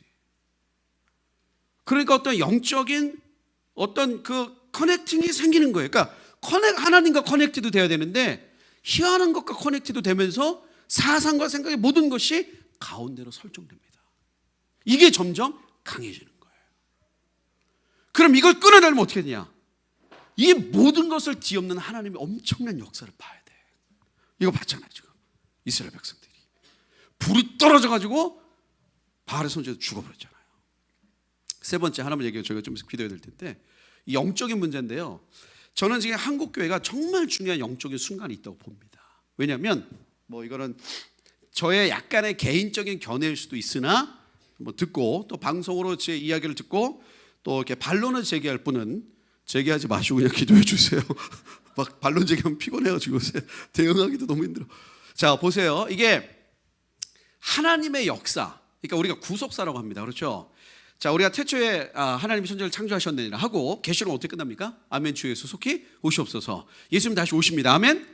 결국 다시 오십니다. 원하십니까? 저는 정말 원해요. 진짜 빨리 왔으면 좋겠어요. 오늘 할렐루야. 물론 제가 요 며칠 사이 연말 제가 그 12월 31일 1월 1일 넘어가면서 그 이제 가장 많이 기도했던 그거예요. 혼자서 이제 제가 그 집에 거실에서 2023년 갔다. 그러니까 제가 어디 이제 송군여수에 그 모임 갔다가 새벽에 와가지고 새로운 한 해 2023년이다. 새로운 하는데 지금 내가 주님 앞에 가면 어떨까 이 생각 굉장히 많이 했어요. 여러분 혹시 준비되셨습니까? 저는 가고 싶어요. 천국 진짜 지금. 저는 천국 가고 싶어요. 저랑 저희 아내 늘 대화 주제 그겁니다. 네가 가냐 내가 가냐 누가 먼저 가냐. 하여간 다 너무 먼저 가고 싶고, 왜냐면 남은 자들이 얼마나 힘들지 알고. 그럼 서로 또 레퍼런스도 분명해요. 저희 아내는 뭐 내가 먼저 간다. 우리 딸들이, 제가 딸이 셋이 있는데 결혼할 때 아빠가 없으면 얼마나 쓸쓸하겠냐. 그럼 저는 아니다. 딸들은 엄마가 있어야 된다. 엄마가 없으면 얼마나 꼬재지하겠냐. 내가 먼저 간다. 여러분 혹시 그 인생의 문제들이 좀 계십니까? 저희는 희한하게 작년 2021년 하반기는 저희가 살아왔던 인생을 다 합친 것보다 더 많은 문제들이 생겼어요.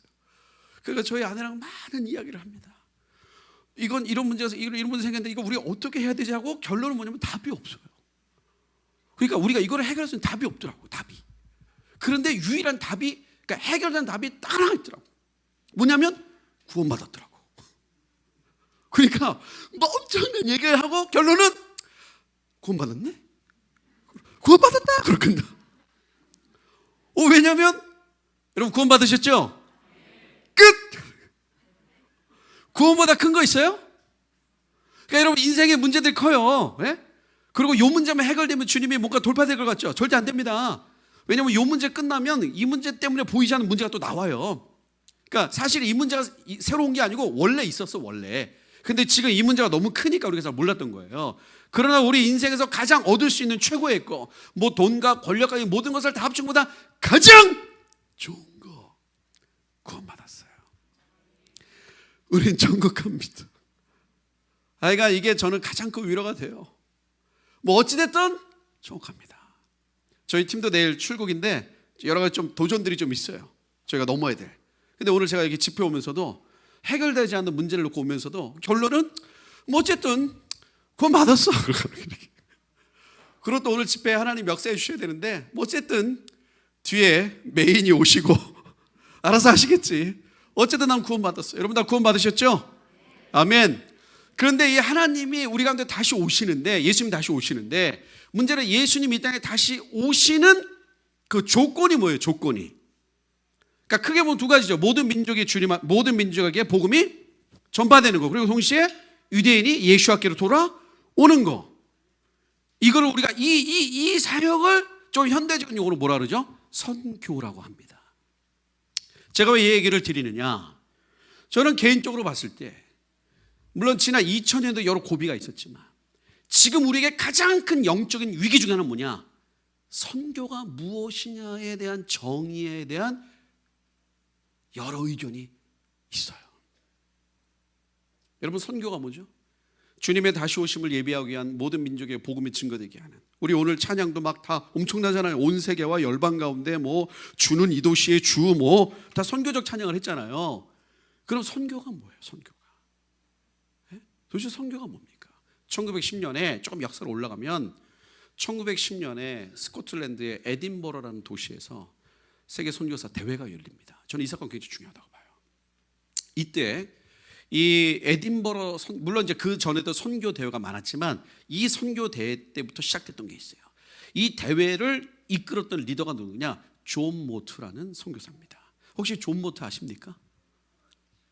BTS는 아시죠? 네, BTS 아시고 존 모트가 선교 역사에서 가장 강력한 임팩트를 이뤄냈다고 말하는 미국의 SVM, 스튜어트 발런티어 무브먼트, 학생 자원 운동. 그 학생들이 그 D.L. 무디가 이끌었던 그 선교 운동에 그 헐몬산 수양관에서 성령을 받은 대학생들이 선교사 나가기 시작하면서 30년 만에 2만 5천 명의 학생 선교사를 파송합니다. 엄청난 거죠. 그거를 이끌었던 리더가 존 모트예요. 20대 때 이거를 이끌었던 리더가 40대가 됐을 때 세계 선교사들을 에딘버러에 모읍니다. 그때 정확하게 모르겠지만 한 1,300명 정도 참석했는데 그 중에 16명을 제외하고 나머지 다 백인이었어요. 왜냐하면 그 당시 거의 다 백인들이 선교했으니까. 그 16명의 외국인 중에 조선 사람이 한 명 있었습니다. 1910년도 윤치호라고 들어보셨죠? 윤치호. 마지막에 뭐 친이 됐냐 아니니 뭐 여러 역사 평가가 있죠. 어쨌든 윤치호가 거기에 참석해서 영어로 강의를 2번 했어요. 대단하지 않습니까? 1910년도에 조선분이 가셔서 제가 정확한 그 배경은 잘 모르겠지만 어쨌든 그랬지 않았을까? 윤치호 분이 에딘버러 1910년도에 배 타고 그렇게 한참 가셨는데 뭐 입고 가셨을까요? 저는 양복은 안 입으셨을 것 같아요. 양반이신데 딱 이거 입으셨겠죠, 양반에. 그리고 가 딱 썼겠죠. 그러니까 그 사람도 얼마나 신기했겠어요. 물어보지 않았을까요? 이게 뭐냐? 윤치호는 얘기했겠죠. God. What? God. 엄청난 거예요. 하나님을 쓰고 다니는 민족이 왔어. 거기다 어디서 왔냐? 초선. 그러니까 그 당시에 그 외국인들이 발음이 안 되니까 초선을 뭐라고 발음한 거예요? chosen. 선택된 민족? 근데 God. 저는 엄청난 임팩트가 있었을 것 같아요. 근데 정말 그 백인들이 봤을 때 조선에서 오신 분이 지금이야 우리가 굉장히 현대화됐는데 그분들이 봤을 때 얼마나 가뜩이나 지금 우리가 이렇게 그 틈새 시장인데 이게 더 하셨을 거 아닙니까? 너무 신기한 거죠. 근데 영어로 강의하잖아요. 대단한 거 아닙니까? 근데 이때부터 기존에 있던 선교사들은 주로 아프리카와 인도 이쪽으로 막 갔던 선교사들이 이때부터 아시아에 대해서 집중하기 시작한 계기가 됩니다. 근데 1910년은 어떤 상황이죠? 1차, 2차 세계대전이 끝나가는 그 상황. 1차 끝났고. 그러면서 전쟁에 그런 거 막 경험하면서 에딘버러 이후에 수많은 유럽의 지도자들이 고민한 문제가 2가지가 있어요. 첫 번째, 하나님은 살아계신가? 하나님이 살아계신데 왜 이렇게 많은 사람이 처참하게 죽어가는가? 여러분 세상 사람들이 제일 많이 말하는 그거 아니에요? 아니 하나님 살아계신다며 근데 왜 코로나야? 왜? 제가 얼마 전에 어떤 기업에 그게 신우회 같은 모임에 있어가지고 거기 이제 대표님이 자꾸 와달라 그랬어요. 가서 이렇게 제가 메시지를 나누고 기도했습니다. 그러고 나서 그게 뭐 하나님이 그렇게 하셨는지 우연히 잘 모르겠어요. 그 다음 해에 그 다음 주에 그 주문량이 몇 배로 뛰었대요. 그러니 어떤 안 믿는 분이 담당한 분이 확실히 선교사님이 세긴 세네. 그렇지. 자주 부르라고. 뭐냐면 일반 세상 사람들은 하나님 하면 떠오르는 게 뭐예요? 잘 되는 거거든요. 네? 잘 되는 거. 물론 저는 그 기업이 축복받아서 잘 될 거라고 봐요. 주시길 원하고. 근데 어쨌든 세상 사람들이 질문하는 게 뭐냐? 하나님 살아계신데 왜 전쟁 나는 거야? 우리는 그 원인을 알지만 그때 선교사들과 수많은 지도자들 하나님 살아계신데 왜 이렇게 된 거야? 도대체 그는 어디에 계신 거야? 이러면서 이 모든 원인, 그러니까 하나님은 살아계신데 이런 일이 일어나는 거에 대한 해석을 2가지로 합니다. 첫 번째 일반적인 게 뭐냐? 하나님의 경륜. 하나님의 큰 뜻이 계시겠지. 맞죠? 2번째, 교회가 문제가 있다. 교회가 썩었다. 교회가 일어나야 된다. 종교개혁처럼. 저는 이것은 이게 틀린 건 아니라고 보지만 굉장히 위험하다고 봅니다. 교회를 개혁하는 걸로 끝나야지 반교회 정서로 가면 안 되는 거예요. 이게. 이해되시죠? 근데 이게 반교회로 약간 넘어간 계기가 생깁니다. 그러면서 소위 말하는 하나님의 세계를 이끄시기 때문에 뭐 하나님 우리 주님의 오심을 예배하는 선교가 결국 뭐냐? 미시오 데이라는 개념이 나와요. 1940년대를 지나면서 미시오 데이가 뭐냐? 이게 라틴어로 하나님의 보내심을 받은 자라는 뜻인데, 그러니까 하나님의 선교라는 뜻이에요. 뭐냐면 선교는 하나님이 하신다. 하나님이 하시기 때문에 하나님이 모든 걸 하신다. 하나님이 모든 걸 주관하신다. 선교는 하나님께 속한 것이다 라는 미시오 데이가 나오는데, 이게 진짜 위험한 거예요. 물론 이것에 대해서 신학적으로 반론을 하시는 입장도 있을 거지만 제 입장에서는 위험하다고 봅니다. 왜냐? 하나님의 선교를, 그러니까 선교는 하나님께 속한 것이고 하나님이 다 하시기 때문에 깊이 들어가면 교회가 할 일이 없어요. 교회는 아무것도 안 해도 돼. 결국 미시오 데이라는 신학적 개념은 교회를 사라지게 만드는 개념입니다. 그래서 1940년대부터 미시오 데이라는 개념이 나오면서, 그리고 교회는 그냥 하나님이 하시는 거야. 그러면서 이게 하나님이 살아계신데 이런 사태가 어떻게 일어나? 이게 첫 번째 질문이었고, 두 번째 질문 뭐냐? 봤더니 복음을 전하러 갔더니 병들어 죽게 생겼네. 복음을 전하러 갔더니 전염병으로 막 오늘 내일 하네. 그럼 복음이 먼저냐 빵이 먼저냐 이거. 여러분, 죽어가는 사람이 있으면 빵을 먼저 줘야 됩니까? 복음을 증거해야 됩니까? 먹이면서 증거해야 됩니까? 일단 살려놓고 증거해야 됩니까? 아니면 동시에 줘야 됩니까?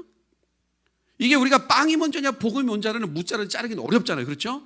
근데 이런 문제가 되고 미시오 데이라는 게 개념이 딱 섞이면서 1950년대에 결정적으로 60년대에 어떤 개념이 생기냐? 선교란 무엇이냐? 복음을 전하는 게 우선이 아니다. 선교란 무엇이냐? 하나님이 창조한 인간의 모습을 원래대로 회복하는 것이다. 인간화. 말은 그럴싸해요. 인간을 인간답게 살게 하는 게 선교다. 그러니까 우리가 선교제에 가서 어떤 게 선교냐? 인간을 인간답게 살게 하는 거. 그러니까 빵이 없으면 빵 주는 거 선교다. 공부를 못해 교육을 주는 거 선교다. 여성들이 문제가 많아 여성 인권을 해결하는 거 선교다. 맞죠? 저 틀리다고 말하는 게 아니에요. 문제는 뭐냐? 이게 선교고 이것만 남는 거예요. 여러분, 빵을 줘야죠. 그러나 예수를 전해야 됩니다. 예수를 전하는 거예요. 예수님이 이 땅에 오셔서 병든 자를 고치셨습니다. 죽은 자도 살리셨고 배고픈 자들에게 빵도 먹이셨고 귀신 들린 자들도 치유하셨지만 결국은 예수님은 자신을 주셨어요. 예수님이 이 땅에 주신 건 자신이었어요. 십자가가 선포되지 않는 건 아무 의미가 없습니다. 십자가 복음, 예수 그리스도의 피난일세, 예수 그리스도의 달리심. 저희 팀에 표어가 있습니다. 저희 팀의 표어는 뭐냐면요, 십자가 지신 예수 우리 왕 그를 따르라. 이게 저희의 표어예요. 빵 줘야죠. 가난한 자 돌봐야죠. 그러나 복음을 전해야 됩니다. 선교지에 병원 세워야죠. 학교 세워야죠. 그러나 교회가 세워져야 됩니다. 그 민족의 운명을 결정하는 건 교회예요. 정치, 경제, 사회기관이 아닙니다. 교회예요. 아무리 많은 그럴싸한 사회기관을 세워도 교회가 없으면 소망이 없습니다. 그러나 미약하고 꺼져가는 심지 같고 상한 갈대 같지만 교회가 있으면 소망이 있는 거예요. 하나님의 나라는 교회가 중심입니다. 이 미시오 데이라는 게 이걸 덮으면서 1950년, 60년대 지나가면 소위 말하는 선교라는 개념이 다 뒤틀렸어요. 여러분, 앞으로 제가 하나만 말씀드리면 미시오 데이, 그 다음에 미션, 그 다음에 미션스라는 개념들을 잘 이해하셔야 됩니다. 미시오 데이는 뭐냐? 하나님이 하시는 모든 것을 선교라고 정의하는 거예요. 그게 그럴싸한 것 같지만 결국 하나님이 다 하신다는 얘기예요. 그럼 우린 뭐예요? 할 거 없어요. 그럼 가만히 있으면 돼요. 그럼 우리가 기도하고 예배하면 되지 않습니까? 여러분, 앞으로 시대에 헷갈릴 때마다 복음서로 돌아가셔야 됩니다. 예수님처럼 하셔야 돼요. 예수님 뭐 하셨어요? 전하셨어요. 예수님 뭐 하셨어요? 나타내셨어요.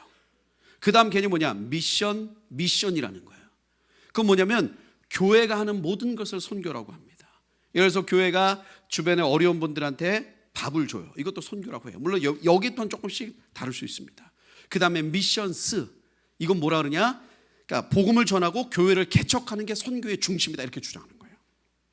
그래서 미션스를 주장하는 걸 좀 어려운 말로 복음주의, 그리고 미시오데이를 말하는 걸 좀 우리가 어려운 말로 에큐메니칼.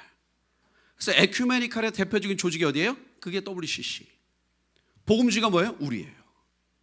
근데 소위 말하는 WCC가 1950년, 40년대, 50년대 지나가면서 미시오되는 개념으로 세계교회를 싹 휩습니다. 다 그게 맞다고 생각했어요. 근데 1970년대 하나님이 한 사람을 일으킵니다. 요한 바이어하우스라는 사람, 정말 제가 좋아하는 분이에요. 너무 존경하는 분인데, 이분이 1970년대에 독일의 프랑크푸르트에서 15명의 신학자들 모아서 프랑크푸르트 선언을 합니다. 이게 뭐냐면요, 지금은 유튜브도 있고 다 있잖아요. 1970년대에 그 15명 사람들이 프랑크푸르트에 선언한 걸 누가 알아요? 인터넷도 없어, 아무것도 없어. 그냥 선언한 거예요. 우리는 이게 틀렸다고 생각한다. 그런 거예요. 선교는 복음을 전해야 된다라고 그냥 선언한 거예요, 자기들끼리. 독일 프랑크푸르트. 지금이야 그렇지만 그때 누가 알아요? 1970년대에 그 소식을 딱 듣고 감동받은 인물이 미국에 한 명 있었어요. 누군지 아세요? 빌리 그레함. 그리고 유럽에서 감동받은 분이 있어요. 여기 장로님 선생님들 아시죠? 옛날에 존 스토트라고. 그 소위 말하는 유럽과 미국의 양대 복음주의 학자들이, 리더들이 감동을 받습니다. 그리고 그들이 마땅한 거예요. 야, 이대로 가다가 세계교회 다 끝난다. 우리 이거를 헤쳐나가자. 이거를 극복하자라고 해서 1974년도에 스위스 로잔에 세계교회 지도자들이 모입니다. 한 3,000명에서 많게 5,000명 봐요. 그러면서 그들이 로잔 언약, 서로 하나님, 그러니까 우리가 형제 언약을 맺습니다. 뭐냐? 핵심이 이거예요. 예수 그리스도를 증거하는 것이 선교다 라고 치수하네요. 그래서 저희 단체도 그렇고 모든 한국, 전 세계 모든 선교하는 단체들은요, 다 뭐라 그러냐? 우리는 로잔 언약을 따릅니다 이렇게 말해요. 그럼 무슨 뜻이냐? 우리는 복음주의입니다 이 뜻이에요. 그리고 1989년도에 필리핀 마닐라에서 두 번째 모입니다. 세계교회 지도자들이. 자, 89년도 세계는 어떤 상황이었죠? 냉전 시대입니다. 그래서 89년도에는 독일의 그 필리핀 마닐라에 모여서 세계 그 리더들 뭐라 그랬냐? 74년도에는 예수 그리스도를 증거하는 것이 선교다라고 정의했다면 89년도에는 플러스 알파 뭐냐? 선교는 영적 전쟁이다. 영적 전쟁이다. 이건 기도와 예배로 뚫어내야 된다. 그래서 89년도에 그분들이 필리핀 세계 지도자들이 그 소련을 향해서 기도한 거죠. 그 당시 뭐예요? 철의 장막. 무너질지어다. 사회주의 무너질지어다. 기도하고 89년에 90년도 독일이 통일되고 소련이 해체되는 거예요. 그러니까 세계교회가 뭐예요? 눈으로 봤어. 그냥 역사의 그 하나가 허물어지는 걸 봤어. 그래서 90년대가 현대 선교에 꽂힙니다. 우와! 그러면서 막 그 앞에 중앙아시아 이런들 막 몰려가요. 그때 한국교회가 이 바람을 탄 거예요. 그래서 막 갑니다. 그다음 2010년도에 남아프리카 공화국에서 세 번째 로잔대가 열립니다. 여러분 대충 계산하면 아시겠죠? 2010년도는 어떤 해죠? 1910년 에딘버러 선교대회 100주년이에요.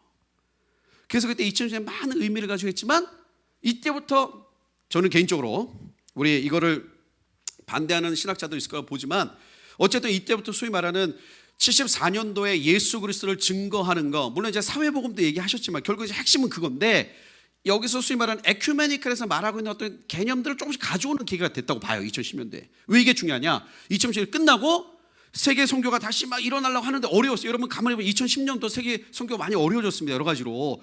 그러다가 뭔가 해보자 하는데 코로나 터진 거예요. 그러면서 코로나 끝날 때 세계교회 지도자들이 야, 이러면 안 되겠다. 우리 로잔 언약을 기억하면서 다시 주님의 오심을 예비하자라고 이야기하면서 만장일치로 네 번째 로잔 대회가 한국에서 열리는 거예요. 그게 2024년입니다. 제가 왜 이 말씀을 드리느냐?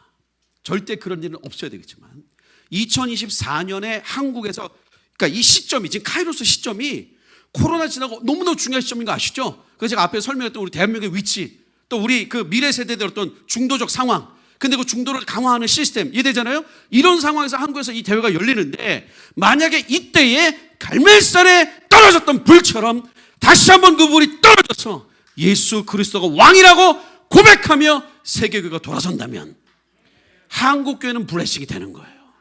근데 만약에 24년도에 모였을 때에 정말 엉뚱한 얘기들로 끝난다면 예수는 다 빠지고 사회개혁이니 개혁해야죠.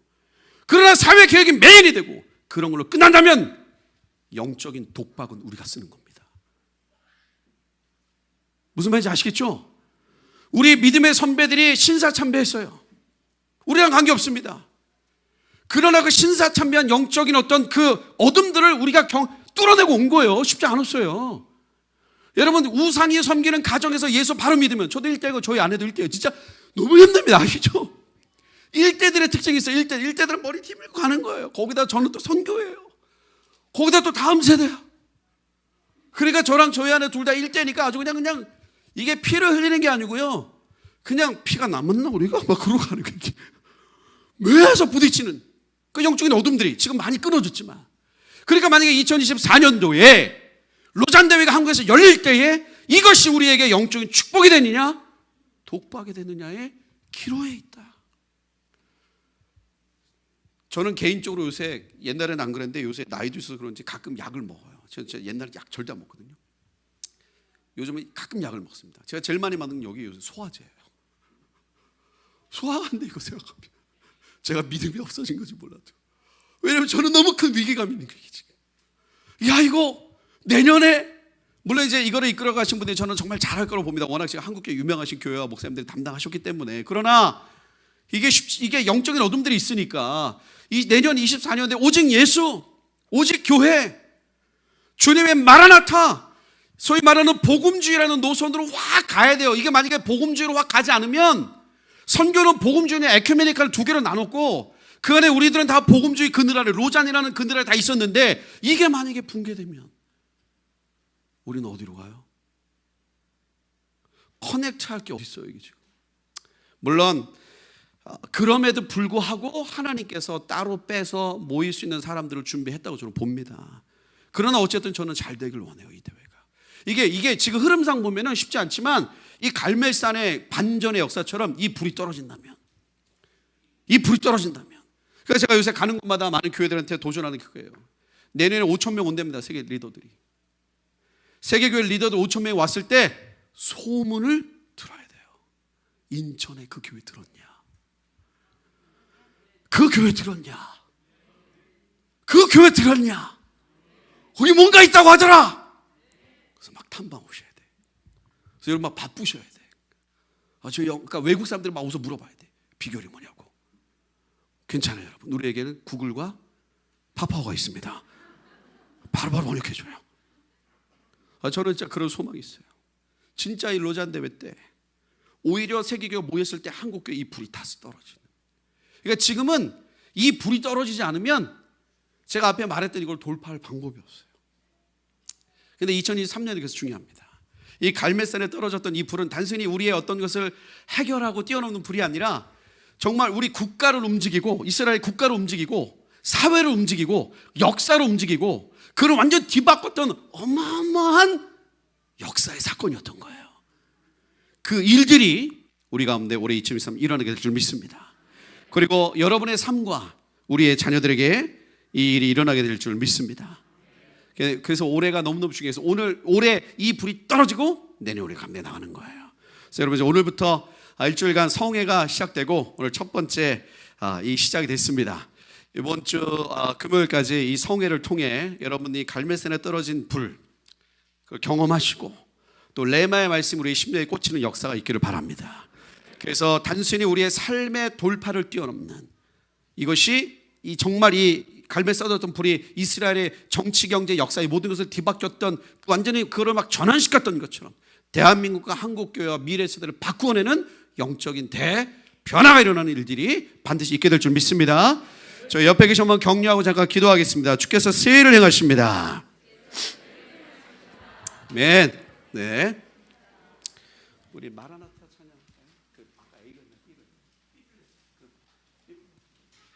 저희도 그 2월 말에 저희 팀들 이렇게 모임을 하거든요. 저희도 2월 말에 저희 팀도 모임을 하는데, 제가 이제 저희 팀들은 다 청년, 20대 청년 간사님들이에요. 네.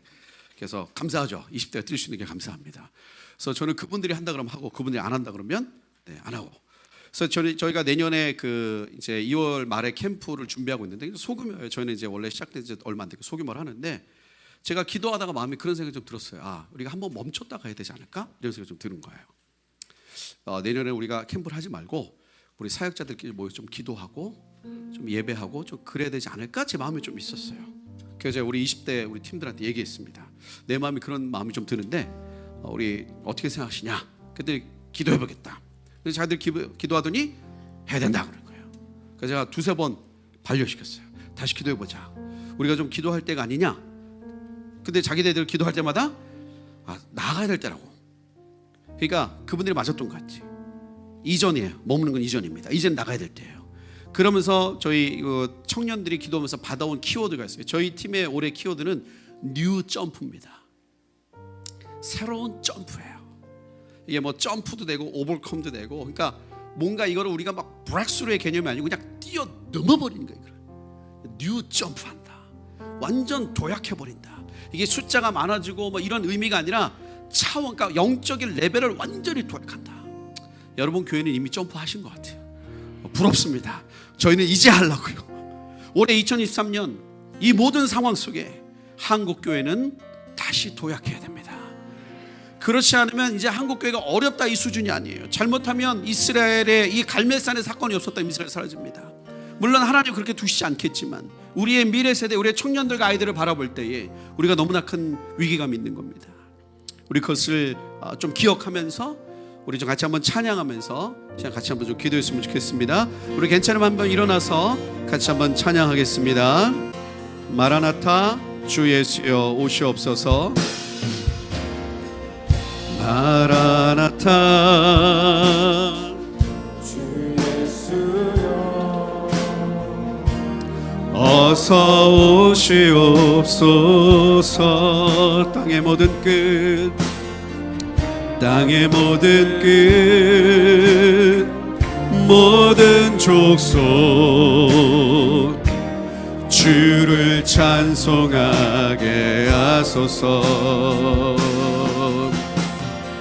마라나타 주 예수여 어서 오시옵소서. 모든 열방이 주께 돌아와 춤추며 경배하게 하소서. 우리 주님 다시 오실 길을 만들자. 십자가를 들고 땅끝까지 우린 가리라. 우리 주님 하늘 영광 온 땅 덮을 때 우린 땅끝에서 주를 맞으리. 마라나타 마라나타 아멘. 주 예수여 오시옵소서. 마라나타 마라나타 아멘. 주 예수여 마라나타 마라나타 마라나타 아멘. 주 예수여 오시옵소서. 마라나타 마라나타 아멘. 주 예수여. 우리 한 번 더 고백합니다. 마라나타 주 예수여 마라나타 아멘. 아멘. 주 예수여 오시옵소서. 마라나타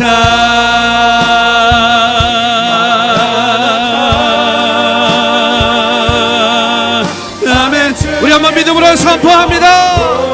우리 주님, 우리 주님 다시 오실 길을 만들자. 십자가를 들고 땅끝까지 우린 가리라. 우리 주님 하늘 영광 온 땅 덮을 때 우리 땅끝에서 주를 맞이. 마라나타 마라나타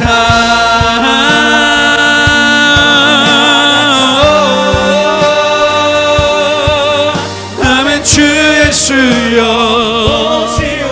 주를 경배. 마라나타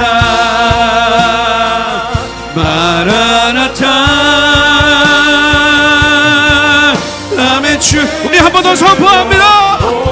우리 주님, 우리 주님 다시 오실 길을 만들자. 아멘.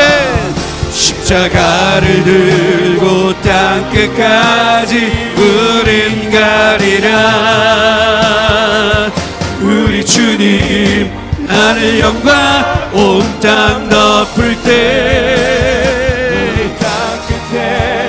주를 맞으리. 마라나타 마라나타 마라나타.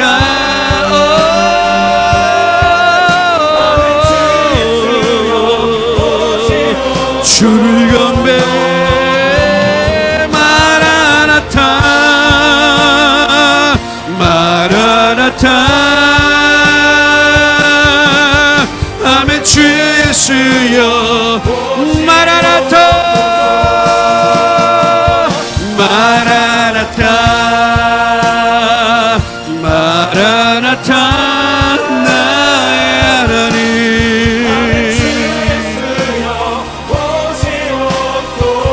주를 찬양해.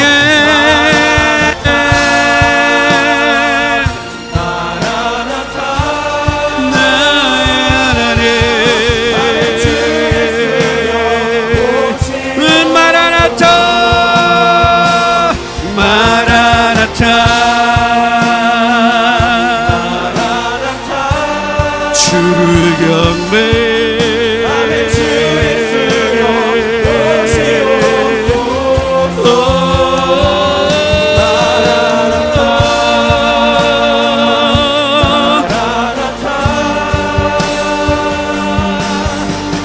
주 예수여 오시어 위대하신 주 위대하신 주님을 경배합니다. 다시 오실 주님을 경배합니다. 나의 하나님 우리 주님을 찬양합니다. 위대하신 주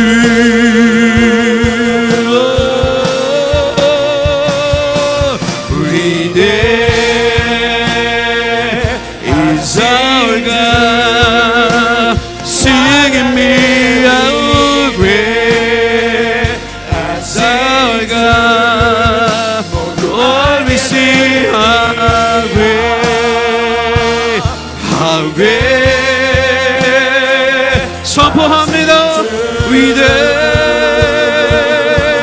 위대하신 주.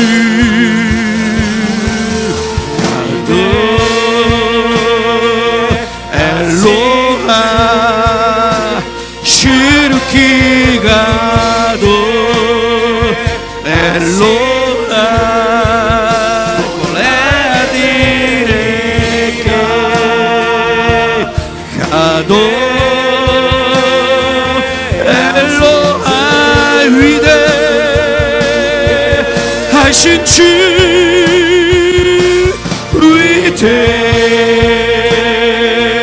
엘로하 시루키가도 엘로하 알게 되리라 가도 엘로하.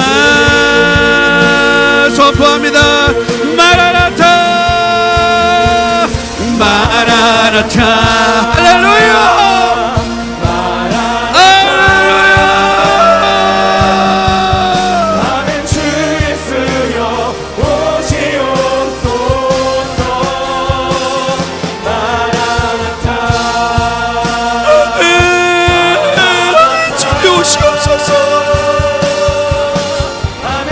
우리 주님을 향해 간구합니다. 마라나타 마라나타.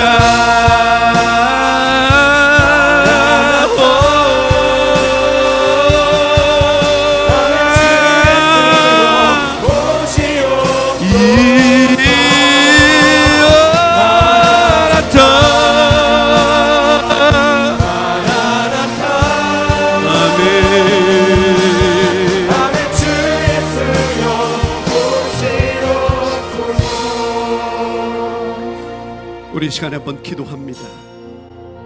역사의 갈림길에 있었던 그 순간에 하나님은 갈멜산에 나타나셨어요. 그때 하나님이 부른 사람은 여러 사람이 아니었습니다. 엘리야, 그 혼자, 그 한 사람이 있다면 하나님은 역사 자체를 바꿀 수 있습니다. 하물며 교회가, 여러분, 한 사람만 일어나도 역사가 바뀌는데 한 교회가 깨어나면 그냥 세계를 바꾸는 거예요. 세계를 바꾸는 겁니다. 오늘 우리가 먼저 기도할 때는, 여러분, 이 갈멜산에 떨어진 불은 단순히 어떤, 물론 우상을 해결하고 우리가 메마른 심령에 뭔가 우리가 새로운 불이 떨어지는 것일 수도 있지만, 이때 떨어진 불은 역사 자체를 바꿨어요. 그리고 우상을 그냥 다 지워버리, 실제적인 걸 다 그냥 하나님이 죽여버리셨어요. 오늘 이 밤에 우리가 먼저 우리 개인의 하나님 2023년을 시작하는 첫 번째 집회, 오늘 첫날에 이 불을 주십시오.